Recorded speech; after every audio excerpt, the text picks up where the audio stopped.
যেই ব্যক্তির প্রতি আপনার পাওনা আছে, অধিকার আছে মানুষের মধ্য থেকে সবচেয়ে বেশি, তিনি হলেন মহিলাদের জন্য স্বামী আর স্বামীর জন্য স্ত্রী, একই সঙ্গে বলতে পারি।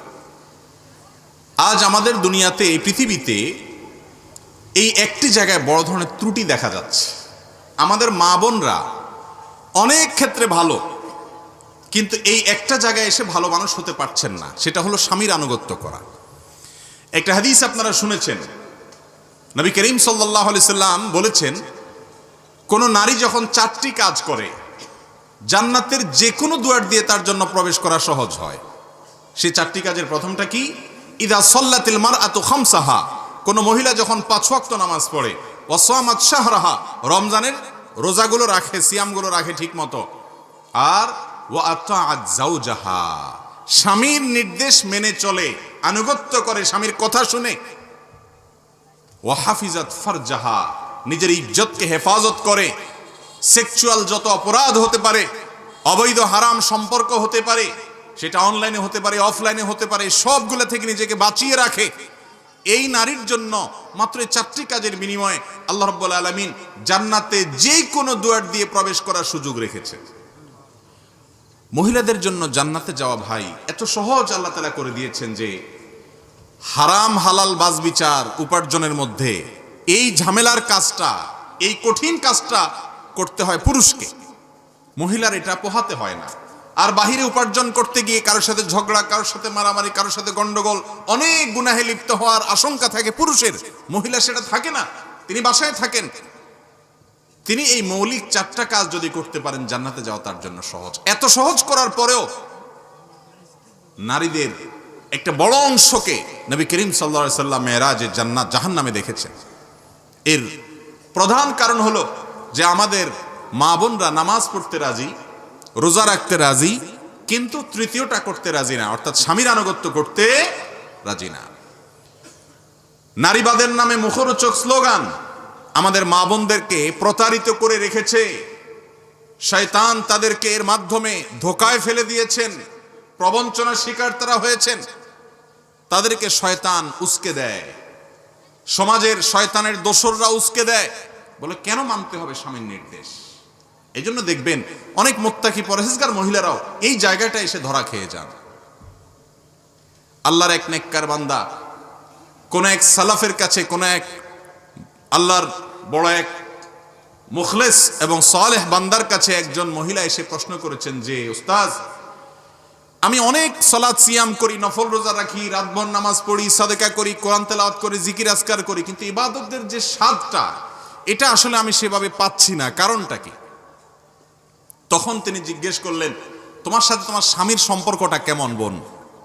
তখন ভদ্রমহিলা বললেন যে, আমি আপনাকে জিজ্ঞেস করছি ইবাদতের স্বাদ পাই না কেন, আর আপনি আমাকে জিজ্ঞেস করছেন যে স্বামীর সাথে সম্পর্ক কেমন?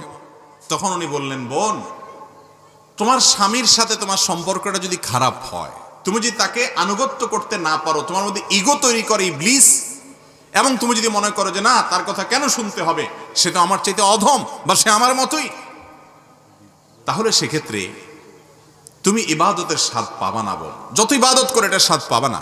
এটা আল্লাহর পক্ষ থেকে একটা বড় পরীক্ষার বিষয়। আজকের এই সময়টাতে আমাদের মা বোনরা স্বামীকে আনুগত্য করা, শ্রদ্ধা করা, এই জিনিসটা ভুলে গেছে।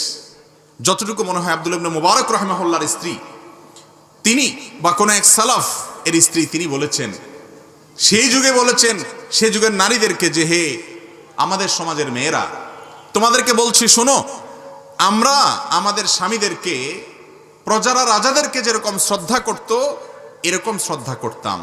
আজ সেটা হারিয়ে গেছে। শয়তান মুখরোচক নানা স্লোগান দিয়ে আমাদের মা বোনদেরকে উস্কে দিয়েছে। নামাজি, কালামি, পর্দানসীন মহিলা পর্যন্ত সব করতে রাজি আছে, পর্দাটাও করতে রাজি আছে, কিন্তু স্বামীর কথা শুনতে রাজি না। তর্ক করবে কথায় কথা, ঠিক না ভাই? ঠিক। একসাথে থাকতে গেলে তর্ক হতে পারে, একসাথে থাকতে গেলে মনের অমিল হতে পারে, ঝগড়াঝাটিও হতে পারে।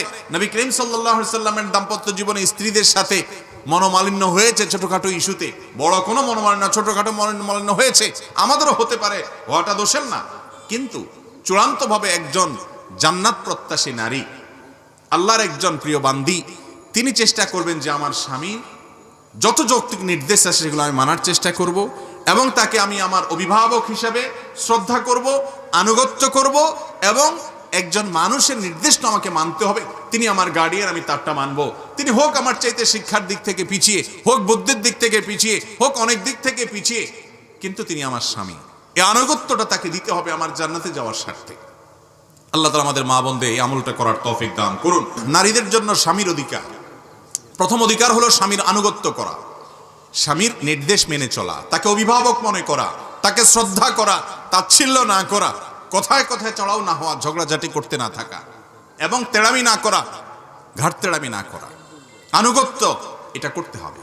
আর সেই সাথে স্বামীর অধিকার আদায়ের জন্য অন্য যা যা আছে, তার সম্পদের হেফাজত, নিজের সম্ভ্রমের হেফাজত এবং তার যতটুকু সাধ্যে কুলায় সেবা, সৌজন্যতা, এটা বজায় রাখতে হবে। একই কথা স্বামীর জন্য প্রযোজ্য। আল্লাহ কোরআনে বলেছেন ওয়াশিরুহুন্না বিল মারুফ, এই পুরুষরা, স্বামীরা, তোমরা মেয়েদের সাথে সুন্দর এবং যথাযথ আচরণ করো, ভালো ব্যবহার করো, এটা তার হক।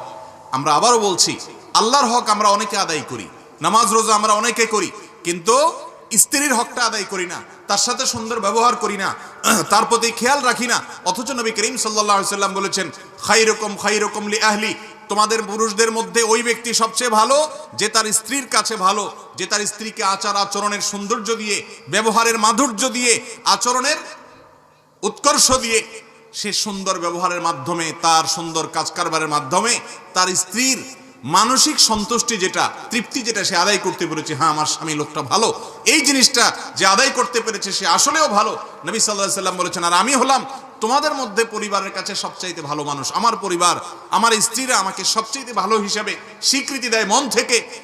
এই জায়গাটা একজন মুসলমান পুরুষকে যেতে হবে। আর এটা হবে তখনই সম্ভব যখন তাদের সাথে আপনি কথায় কথা গালিগালাজ করবেন না, কথায় কথায় দুর্ব্যবহার করবেন না, কোথাও কোথাও চড়াও হবেন না, ছোট লোকের মতো কথা বলবেন না, তুচ্ছ বিষয়ে তাকে ছোট করবেন না, তার ভুল ভ্রান্তিকে মাফ করার মতো মানসিকতা আপনার মধ্যে থাকতে হবে আপনি একজন স্বামী হিসেবে। আয়েশা রাদিয়াল্লাহু তাআলা আনহা বয়সে কম ছিল, আটার খামিরা বানিয়ে অনেক সময় রেখে দিতেন, সেগুলো এসে আপনার ছাগলের বাচ্চা এসে অথবা দাওয়াজেন টাইপ যেগুলো, সেগুলো এসে অনেক সময় খেয়ে ফেলতো। এরকম আরো বয়স কম হওয়ার কারণে অনেক জিনিস খেয়াল করতে পারতেন না। নবী করিম সাল্লাল্লাহু আলাইহি সাল্লাম কখনো দুর্ব্যবহার করত দূরের কথা, কখনো এটাকে শাসনের নাম দিয়ে তার সাথে শক্ত এবং রূঢ় আচরণ করেছেন, এরকম কোনো হাদিস পাওয়া যায় না। অতএব স্বামীদেরও কর্তব্য হলো স্ত্রীদের সাথে সর্বোচ্চ সুন্দর ব্যবহার করা। এই ক্ষেত্রে আমাদের দৈন্যতা আছে। বাহিরে মানুষের সাথে খুব ভালো, অচেনা মহিলার সাথে কথা বলতে খুব ভদ্র সাজেন, কিন্তু বাসায় বউয়ের সাথে ছেঁচড়ার মতো আচরণ করেন। ঠিক না ঠিক? কাস্টমার যদি মহিলা হয়, কি নরম নরম কথা তার সাথে বলেন, কি ভদ্র ভদ্র মানুষ সাজেন। ফোনে অন্য মহিলার সাথে কথা বললে কত ভালো সাজেন, নিজের স্ত্রীর সাথে ব্যবহার খারাপ করেন। অথচ আপনার ব্যবহার সবচেয়ে ভালো পাওয়ার হক আপনার মা বাবার পরে আপনার স্ত্রী, তার চাইতে বড় হক আর কারোর হতে, কোনো কাস্টমারের অপরিচিত মানুষের হতে পারে না। এই একটা জায়গায় আমাদের অনেকের ত্রুটি আছে। যেটা বললাম মহিলাদের কথা, একই কথা পুরুষদের ক্ষেত্রেও প্রযোজ্য। অনেক পুরুষ আছে, দাঁড়িয়ে আছে, টুপি আছে, নামাজ রোজা আছে, জুব্বা আছে, উনি আলেম মানুষ, হুজুর মানুষ, ইমাম সাহেব, হাজি সাহেব, গাজী সাহেব, সভাপতি সাহেব, সেক্রেটারি সাহেব, বক্তা সাহেব, শ্রোতা সাহেব, সব সাহেব ঠিক আছে, কিন্তু নিজের স্ত্রীর সাথে ব্যবহারটা ভালো করে না। তার আচরণ, কথায় কথা যে তার মুখ দিয়ে গালি বাইর হয়, তার বউয়ে ঠিকই জানে, কেউ না জানলেও। ঠিক না ঠিক? এই জন্য নবী করিম সাল্লাল্লাহু আলাইহি সাল্লাম বলেছেন, তোমার চরিত্র ভালো কি মন্দ এটার সার্টিফিকেট দিবে তোমার স্ত্রী। আমাদের তো কমিশনার সাহেবরা দেয়, মেম্বার সাহেবরা দেয়। মেম্বার সাহেব, কমিশনার সাহেব আমার চরিত্রের কি জানে? আমার চরিত্রের আসল রূপ, আমি মানুষটা বাইরে লম্বা লম্বা ভালো কথা বলি, কথায় কথা গালিগালাজ করি কিনা, ঝগড়াঝাটি করি কিনা, মারধর করি কিনা, ভাঙচুর করি কিনা, এবং বেয়াদবের মতো আচরণ করি কিনা, বদমেজাজ করি কিনা, অসভ্যের মতো কাজ করি কিনা, এটা জানবে আমার স্ত্রী। ঠিক না ঠিক? আর এই জন্যই তার কাছে ভালো থাকার চেষ্টা করতে হবে, না হলে আপনি ভালো হতে পারবেন না, ভালো মুসলমান হওয়ার সুযোগ নেই। ভালো মুসলমান লেবাসে পোশাকে হয় না, ভালো মুসলমান হয় আচার আচরণে। লেবাস পোশাকের সাথে ভালো মুসলমান হওয়ার সম্পর্ক আছে, কিন্তু তার চাইতে বেশি সম্পর্ক আছে হলো আচার আচরণের মাধ্যমে। আজকাল আচার আচরণে খাঁটি মুসলমান, ভালো মুসলমান সোনার হরিণ হয়ে গেছে ভাই, সোনার হরিণ হয়ে গেছে। ইবাদত গুজারে মুসলমান পাওয়া যায়, ঈমান আকীদায় মুসলমান পাওয়া যায়, কিন্তু আচার আচরণে মানুষের অধিকার, মানবাধিকার, কার কি হক আছে সেটা আমি আদায় করলাম কিনা, কোনো ত্রুটি করলাম কিনা, এই প্রশ্ন নিজের কাছে রেখে এটার যুৎসই উত্তর খুঁজে বের করে আনা, সেই জায়গা পর্যন্ত যাওয়ার মতো মুসলমান আজ সমাজ থেকে হারিয়ে গেছে। আল্লাহ তাআলা আপনাকে আমাকে মানুষের হক সম্পর্কে সচেতন মুসলমান হওয়ার তৌফিক দান করুন।